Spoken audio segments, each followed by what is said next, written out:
2016 Mercedes-Benz G500.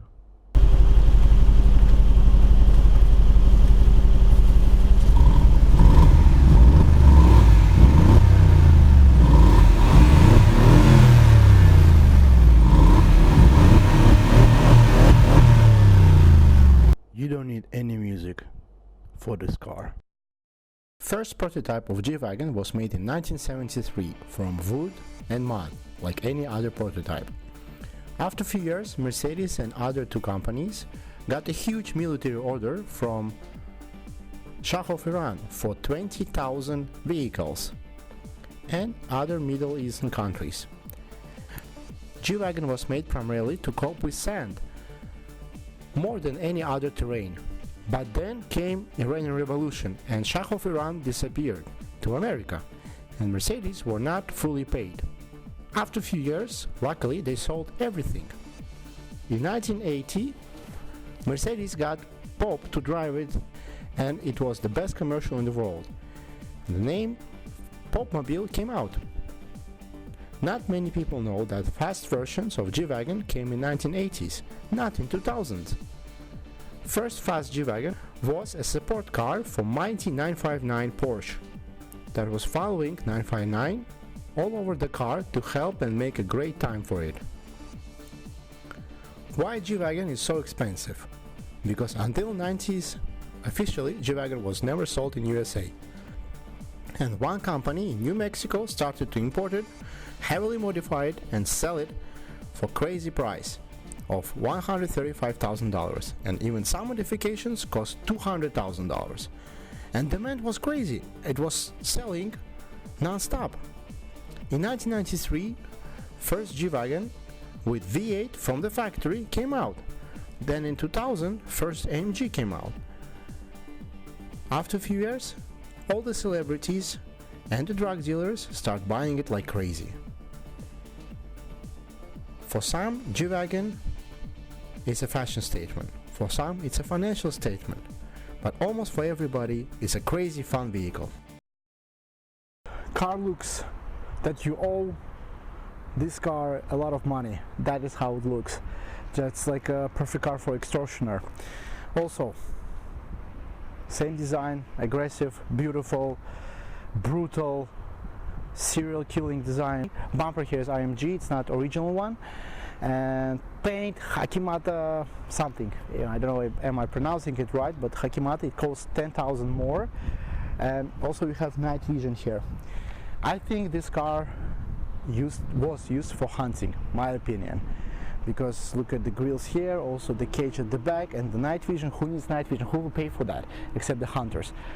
Design of the back, you saw it a billion times, will not waste your time. The rear view camera is shit. Really, it's like really bad, so they could have made it much better. The color is great, and with the spare wheel it looks much better. If you disagree, please write in the comments. Well, that's it. Brakes here AMG, and they're much better than standards. Also, you have Brabus wheels, and that's nice. AMG exhaust, that's great too. I would like to meet the owner of this car, because the car was given to me by a showroom, and just look at the paint and just trim, amazing, you know. Toyo tires, like this guy created the car for himself. I think that's the best spec you can get here, like the best choice when you have this huge list what you can choose of. This is the best thing that you can choose. The color is just amazing. Engine here is M178, it's 4-liter twin turbo AMGs. Mercedes says that they are the first to develop this engine, that where you put turbine on the engine, but it's not true. It was developed before and experienced a lot in racing. Many different manufacturers try to do this, but all of them had the same problem with heating. And look at this clip.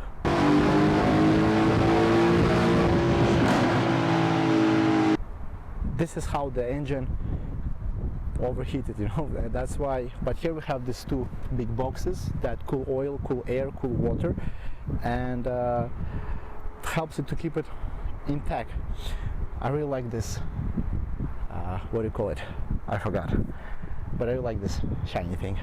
Looks like mother's kitchen. But anyway, so this engine generates 416 brake horsepower and 415 torques. Torques comes immediate. You don't have to wait for it. What to look here, what to be afraid of here. So always check the cooling, because if you have leakage of the coolant, you can have engine failure, just complete engine failure. And 98 octane at least. This engine likes expensive fuel. And regular changes in oil, at least 5,000 kilometers. Good expensive fuel, please do. Well, that's it on the engine. The trunk is huge here. I feel like in the skyscraper inside. You have socket for to plug here something.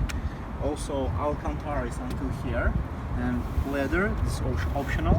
You have this handle. Why you have this handle? When you kidnap people, they like voluntarily close the door. That's why you need the handle. I don't know. And another guess is that in this car was for Egyptian military, and when two soldiers were sitting here, they would close the door by themselves, and still they didn't change that. They didn't bother to change it after 40 or 50 years of production. Here is the interior, the buttons. I really like this chrome aluminum. Very important button to stop your start stop, engine on, engine off. This is a very important button, especially for G-Wagon. SIM card, I mean, look at this. It looks like it came from the 1990s. Really, it's really horrible. Also, there is no touch screen. You just use this huge analog thing, and come on, it's very frustrating. Leather here, somewhere is good, somewhere is horrible. Like it's not the same cow was killed here. Just somewhere it feels nice, somewhere it feels very cheap. The wheel is not original, it's AMG. And well, position basically it's nice. It's not so bad, but it feels weird. It feels very weird. Here is the second fuel tank. That is very important, especially in Uzbekistan, especially if you go hunting. Alright, so yep, that's all. Driving of this car is epic. There's no competitor to G-Wagon. Not in luxury SUV, in this feeling that the car gives you. It's just nothing with this noise, with this position, with this just drive and feeling. Nothing on the market that I can think of. The car is more than $100,000. Inside, you don't get your money. There is no value in that price. In materials, there are much better materials in Range Rover. In ride comfort, there is no ride comfort. There is just brutal force of just pain in your back. That's it. I mean, leather seats are nice, but come on. We are going on the straight tarmac and car is shaking everywhere. Doesn't matter how good the road is, car will always shake. The new this model 2016, new one, I don't know, I never drove it.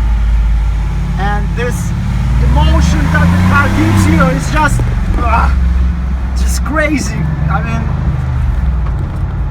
give me one manufacturer that can give you such experience. No one. And Mercedes knows it. That's why they charge you. That's why they overcharge you for this car. You don't pay for the technology, for the comfort, or even for the value. You pay for this experience, for this engine, for this height position. And it's not a family car, it's not a utility car. It's just a car for fun, for every day. And that's it. It's just a big, huge toy. Yes, it can go off-road, but you will never take it off-road. You just drive it like a maniac on the streets, and that's it. I cannot stop smiling. I just cannot stop smiling. I'm not driving fast, I'm just cruising. And this cruising speed, I mean, look at me. Can you imagine what will happen if I will take it outside? It's just amazing, amazing car. And $100,000, more than $100,000. you pay for this smile that you have, sorry, that you had when you were a 5-year-old kid. This is what you pay for. Okay, this is I put in park mode and car just starts shaking. Just look at it, neutral park, just shakes non-stop. I want to thank Showroom Avtoritet in Tashkent. Great showroom. They have very interesting cars. Please come visit them if you're in Tashkent, Uzbekistan. And if not, just email me. I will help you with the inventory that you have. Also, please do something good for the orphanage, because the world runs when you do good things. This is why it runs. This is why it spins. Also, please subscribe. Click that like button if you like the video. Don't do anything if you didn't like the video. And write me what you want to see in Uzbekistan, which car. If I can find it, I will make video for you. Take care. Bye bye.